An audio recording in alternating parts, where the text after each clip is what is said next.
Episode 20 Design Company Podcast. This is a very symbolic episode because those who make it to 20 make it to 2,220, I hear. This is an alien communication that I've had last night in my dream. So today we're talking about radical transparency. Brother Mo, how are you doing today?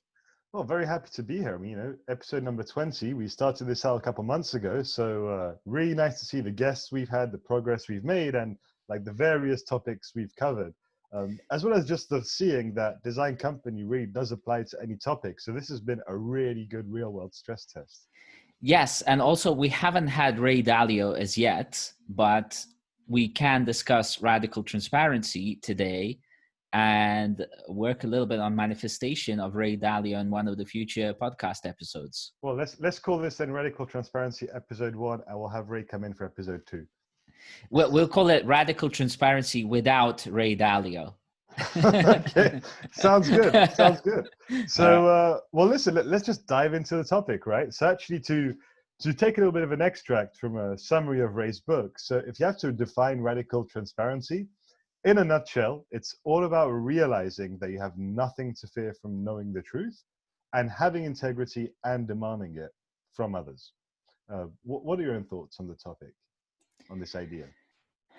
The thoughts are that I've been studying psychology in my spare time, and one of the biggest issues that most people around the world have is that they hold on to certain beliefs that the nature of belief is that it's grounded not in reality but in a lie, and they hold on to those beliefs egotistically, and it's very, very hard to let go of the belief. The ego is afraid to let go of belief because it doesn't know what sits on the other side of the belief, which is knowledge or not knowing. So ego is afraid of not knowing. Oh, what am I going to do if I don't know? I'm lost. Or if I do know, now I'm going to have to capitulate to the knowing as opposed to believing. And so that radical transparency, the truth, the actual real insight into what people are thinking is that process. That would be kind of my self-taught psychological breakdown of that. So I think definitely if you're talking about radical transparency, you can't really separate the purpose from the people, because ultimately if I have to look at, because I apply this myself, right, in the way that I work, in the way that I collaborate with people, and ultimately for me, the goal of practicing radical transparency is to say, hey, we all have different perspectives, and it's not about me having the truth. It's about us collectively just, saying what we think and then kind of arriving at the best version of the truth. Because ultimately I don't think you can ever get like the perfect truth, but you can edge towards that by really just like having people say what they think, killing groupthink, and just having these diverse perspectives that build out into what the truth should be. And so ultimately for me, like, I think people today, they're often scared, as you said, egotistically, of being put into question, of being wrong. And so that there's a really good quote I loved in Ray's book, Principles, which was, it's falling in love with the truth instead of being in love with being right. And I think that's a really important thing. It's just collectively setting your ego aside, not criticizing people, and having just this shared appreciation for finding out what is the best thing to do. I think so. So there's a bunch of things that I'd like to actually kind of comment on there. One of the things that you said is killing the groupthink. The notion of groupthink, I think, is that when you have, let's say, a group of 20 people, the way groupthink works, and it's a sort of unfortunate label, it implies that 20 people are thinking the same, but it's not how the groupthink works. Groupthink is an anti-pattern because there is 3 or 4 people thinking the same, usually for some sort of contrived reason. They are sort of in on it together, like a little gang inside a team. Totally. And they sort of make the rest of the people, they kind of sell the rest of the people into what they are thinking, and usually what they're believing is right, and usually for some sort of selfish reason. So an example being in real corporate environment, and I've seen this millions of times before, a person who wants to get promoted to managerial position, they have a personal drive to get to managerial position because they're going to be in a higher salary role, and they start selling the idea that they will make a good manager in that team of 20, and they have their little sort of cliquish 3 or 4 people who are their kind of fans. They don't sort of have to sell it to those 3 4 people, and then they lobby the rest of the 20, and they create this group think where everyone in the 20 group end up subscribing to the idea that Joe should be the manager, That's actually even though Joe is not the best person to be the manager. Yeah, that's actually a really good thing that you said, the way that you define groupthink, because yes, it's it's not about everyone thinking the same. It's about one version of the truth becoming the shared truth. I think that's a really important subtlety that you made there. And If we look, so there's a kind of closing remark here, which is Mhm. that groupthink in a purist sense is actually a great thing, Okay. but informed with real world insights, because we should all think what is the best for company Hmm. as a group, as a team. In fact, we should be completely gelled around that. Without that, we're kind of losing some of the human Yeah. potential in that. The problem is that when the groupthink arises from this kind of anti-pattern that I just described, and people end up voting for an idea that they always kind of knew deep down that wasn't going to work, but they were Hmm. made to believe it. I think this is the origin of the phrase made believe. So actually, that's so. If we go on that hypothesis and we say, okay, you know what, groupthink can actually be positive, because what I'm seeing here as well, right, as someone who's building a company, is it's very important. So there's kind of the divergent phase, right? Get as many visions of the truth as possible, and then there's a convergence phase, which is converge to a form of truth, and then have people buy into that. Because ultimately, as a company, you mentioned a good problem, if people are thinking a bunch of different things, they're not really buying into the truth that we have sabotage, we have people not supporting initiatives. So we do need a shared truth. So I think here the systematic aspect is, how do we, what are different approaches we can take to create a shared truth that is based on insights, diverse thoughts, etc. And so I'm just kind of throwing one out there that's quite anecdotal, but it kind of struck me as an interesting thing. Usually you will see, like in a meeting, you'll have like the senior staff, you might have interns, you might have juniors. Usually you would see the kind of senior staff are the ones who are allowed to express their view, right? And the juniors are kind of taking notes, and if somebody asks them their opinion, they're like, well, I think that was a very good idea you just had, sir. So that's the extent. There's one form of management which I found really interesting, which is in the Navy SEALs. So in the Navy SEALs, what happens is that when they're going in to prepare an operation, they'll prepare the operational plan, but they will ask the whole team for their opinion. But this is the key thing. They will ask the team for the whole opinion, starting from the most junior team member up to the most senior team member. Now, what does that create? Well, the first thing is that because you're new, you're not yet kind of in all the habits. So you might have a completely different perspective that more experienced people didn't have. So that's first of all a really good thing. Secondly, let's say that you have a really good idea. Well, the senior most person is going to decide that's a good idea, but the point is you had that good idea first, so you're going to be super engaged in actually making that idea a reality. And the third thing that's really good here is, people sometimes criticize experience. Experience is actually really good. So it means that we can progressively build on top of each people's insights. And as you go up the chain, as you have more experience, you can refine and, eliminate things that won't work based on experience and make it a learning opportunity.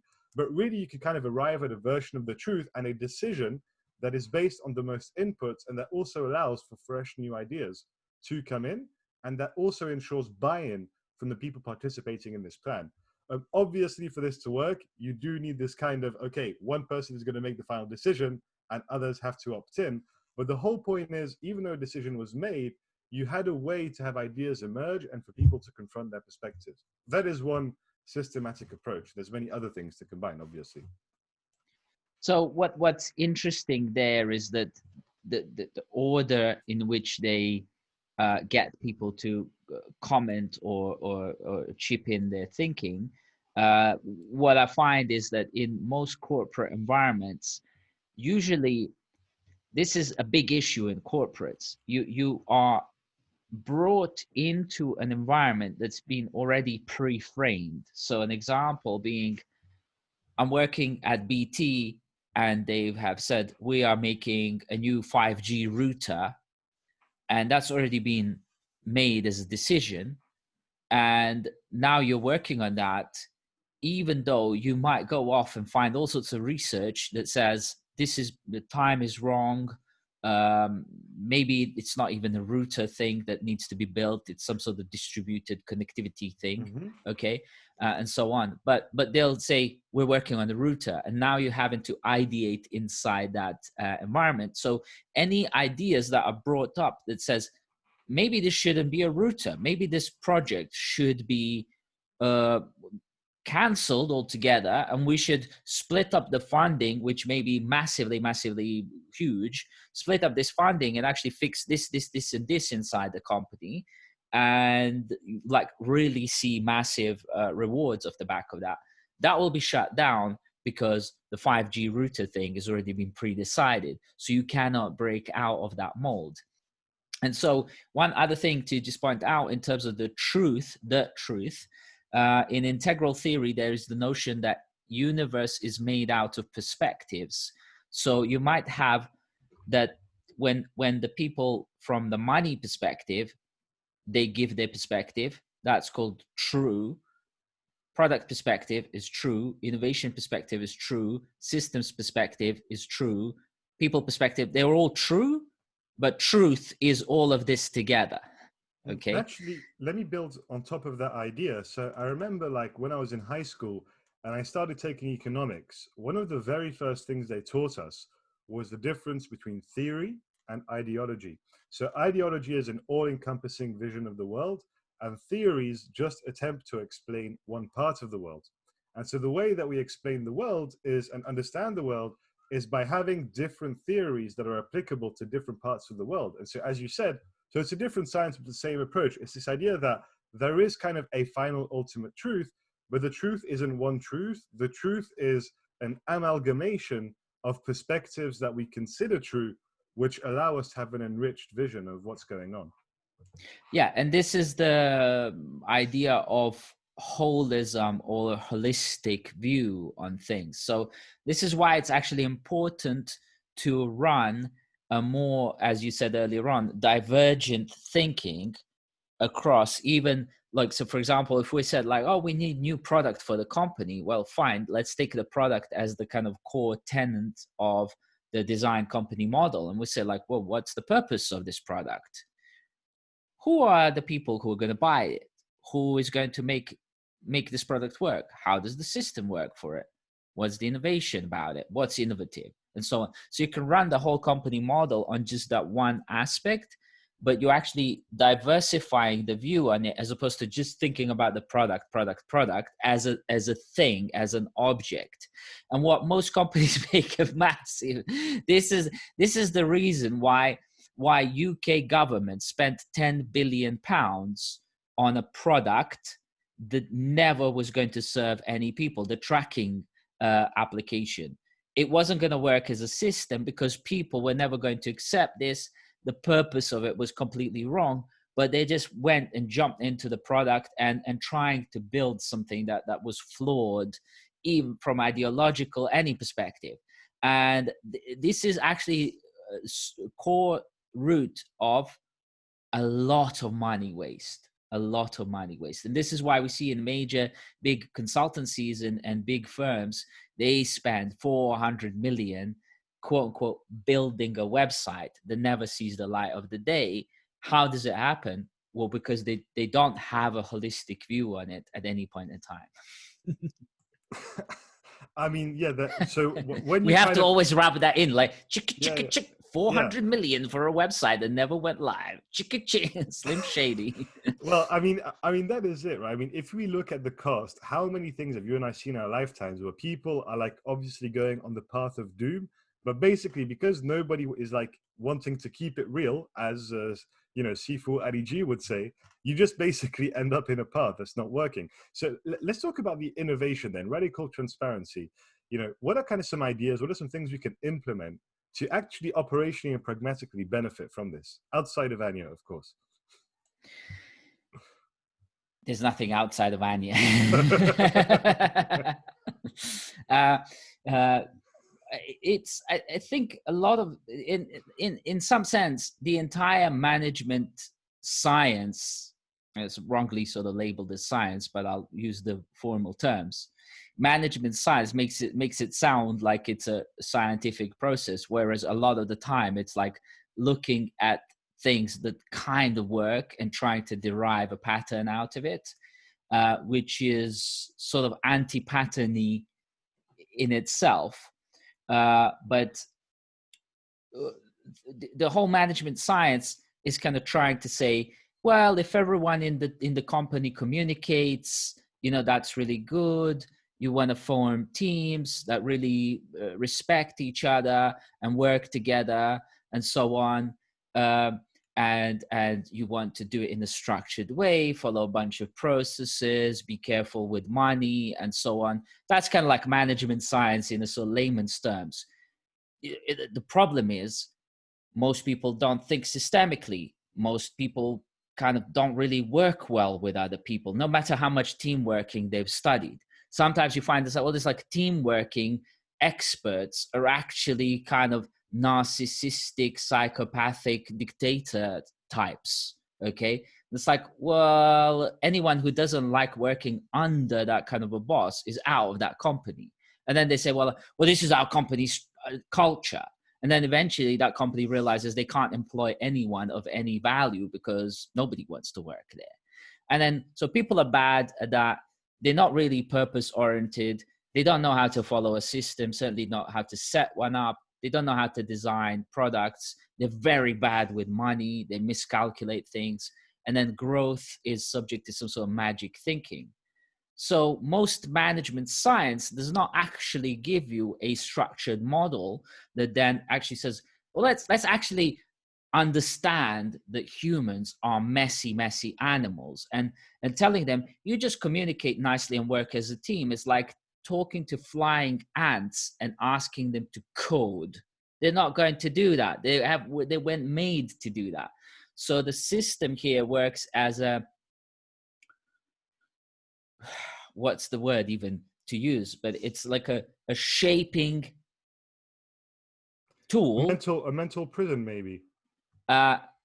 Shaping tool, let's call it, that actually enables people to do that. It gives enough structure for people to follow through and really not get lost, but it's free enough for people to be free to express their opinions and not sort of forget certain perspectives that are really important inside a company. So it gets that balance between managing complexity and actually giving people freedom of expression. So expressive simplicity, let's say.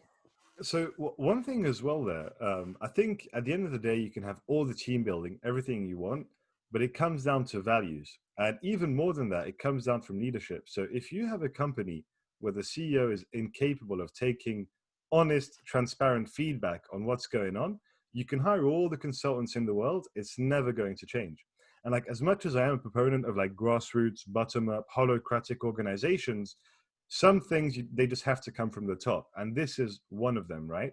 So it starts with the CEO being able to say, I was wrong, or hey, that's a good idea, or hey, your idea is better than my idea. And you mentioned like, systems, etc.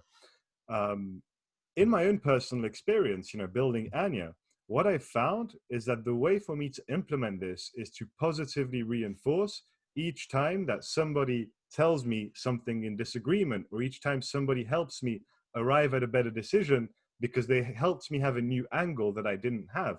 And so what I've really realized is that I can't really kind of build like at least not now, maybe one day, but it's not about for me building like a system and a process and saying we do radical transparency. Instead, it comes down to me like at each interaction, observing when someone disagrees with me in a constructive way and telling them, thank you for disagreeing with me. This is what I learned through the fact that you disagreed with me, you know? So even though I might not like go their entire way in terms of a decision, making it a point to positively point out when people disagree or add new perspectives, because that is ultimately what builds a healthy company and one that's innovative and that can actually listen to the people that's working with it. Yeah, and so this is actually goes back to psychology, because if management is about managing people's psychology, which is one of the kind of ways to look at it and perspectives, then the manager has to be a good psychologist, and that's akin to a therapy session. And what role of a good therapist is not to make you necessarily feel good. It's about to tell you the truth, right? Tell you how things are, inform you about reality. And that process, although shattering and a bit painful to the ego, it's only really painful to the ego. What arises from that is greater level of integrity, greater alignment with other people, and actually greater performance, because you're no longer subject to this magical thinking of awaken the giant within, because you're not the giant. And you know, you're just actually working with reality. And this is also why companies like Tesla, SpaceX, etc., are seeing massive growth in real terms. Why? Because it's plugged into reality all the way from physics first principles and upwards, as opposed to saying, oh, if we just all believe together that, you know, it's all going to be fine, it will be fine. It's like, it won't be fine. Right? So that's actually a good way that you've put it. You've transitioned nicely from innovation to products, right? And products in design company sense is not just products and services that you sell, it's also the experience of working within a company, right? The actual existential aspect. So what does that radical transparency produce inside a company? Well, first of all, you've got better ideas. Secondly, you're killing the ideas that would have gone way too far with way too much budget. Thirdly, you're probably retaining talented people a lot more, instead of them having like to bow down to like the group think in the negative sense, they're actually empowered to participate in the collective definition of the truth.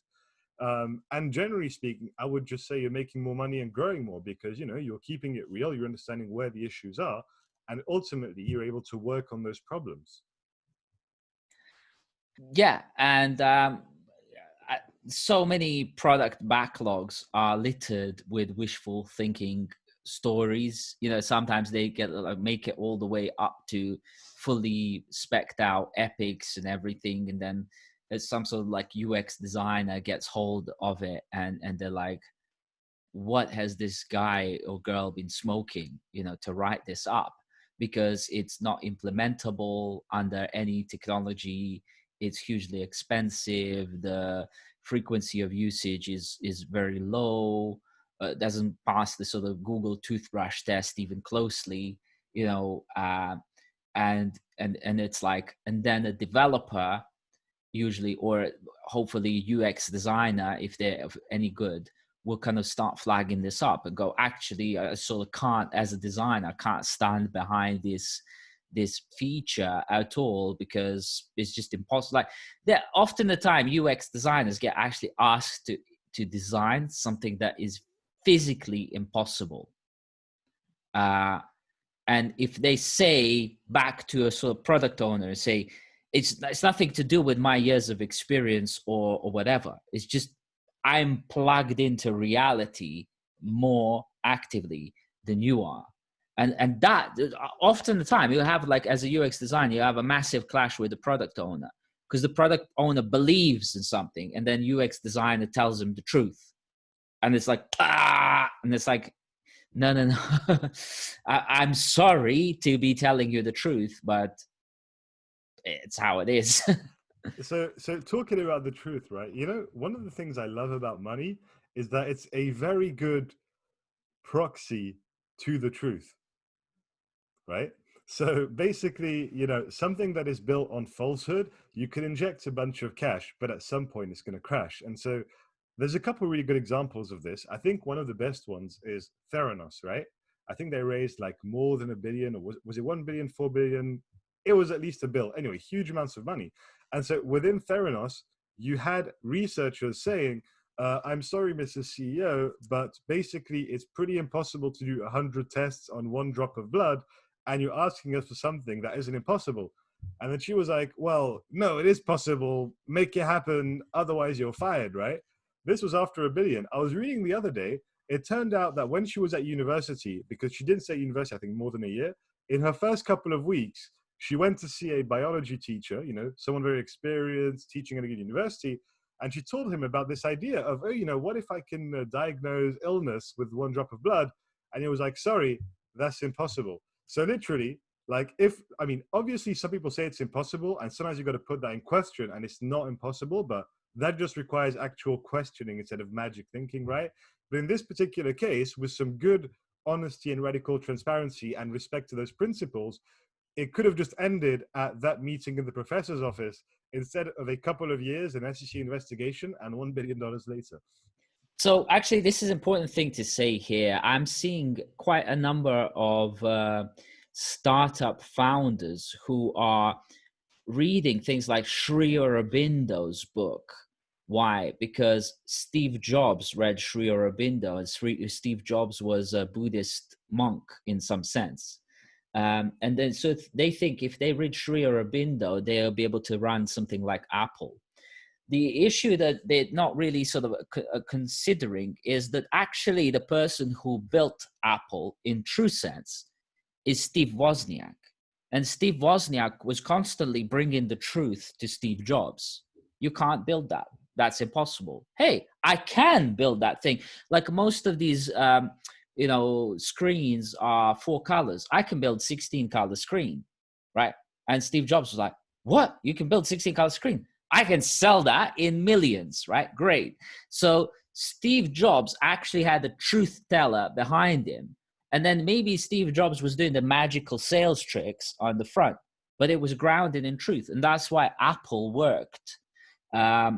But a lot of these people that are founding these companies like Theranos and so on, they're straight up scammers and manipulators, but they sort of think that Steve Jobs made it big because he was a Buddhist monk. No, he had a very great engineer behind him who told him what was right and wrong in true sense.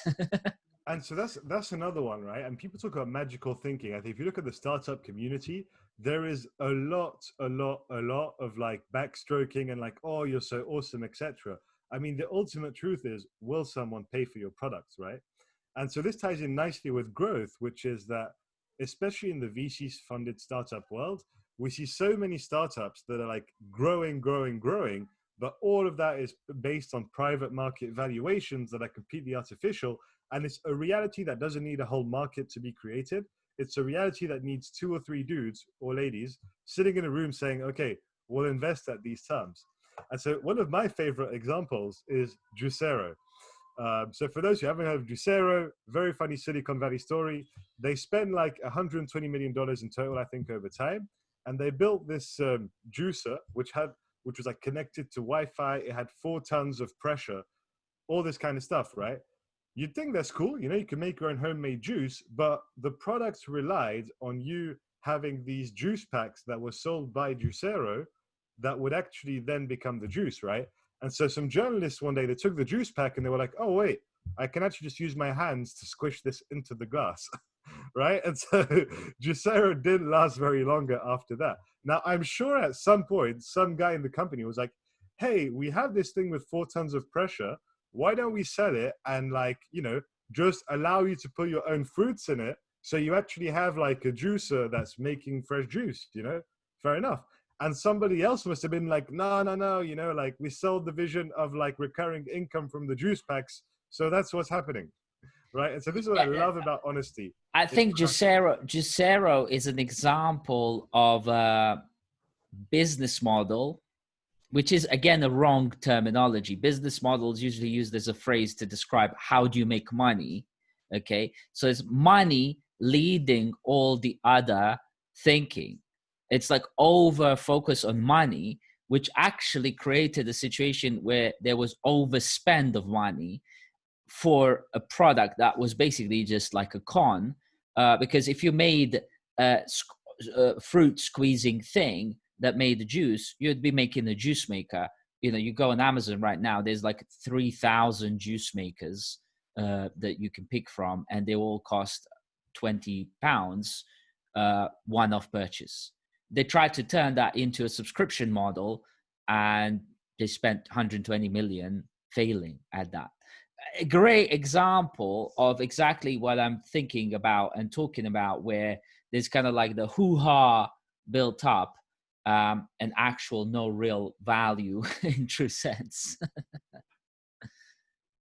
You're on mute. Happened to me twice today.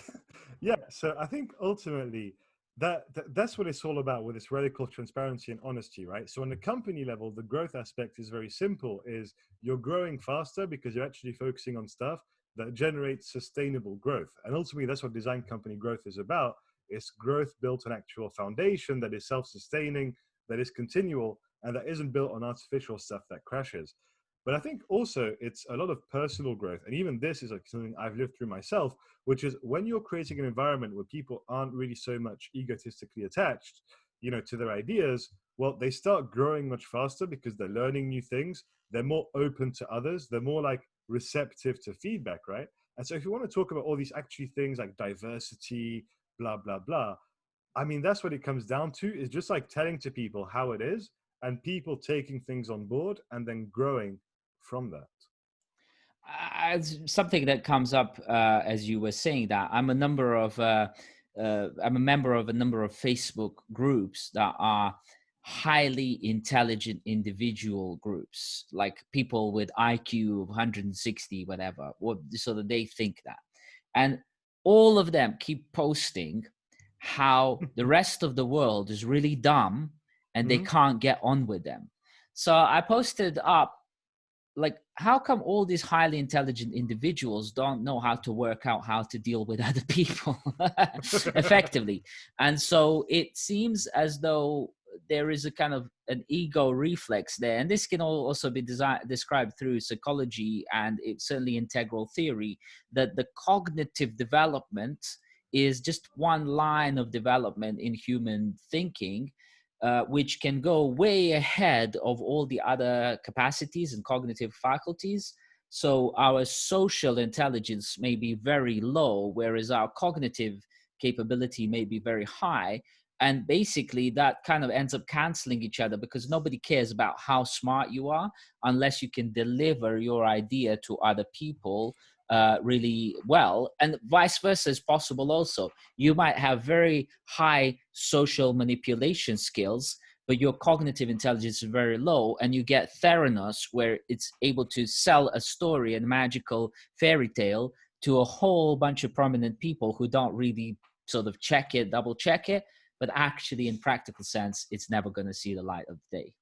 And actually, I think that's a great way to kind of like come to a close, bouncing on your comment of the IQ, right? I mean, let's say you're very intelligent. Let's say you're, 5 or 10 times more intelligent than the average human. Well, there's a problem because there's 7 billion humans on planet Earth.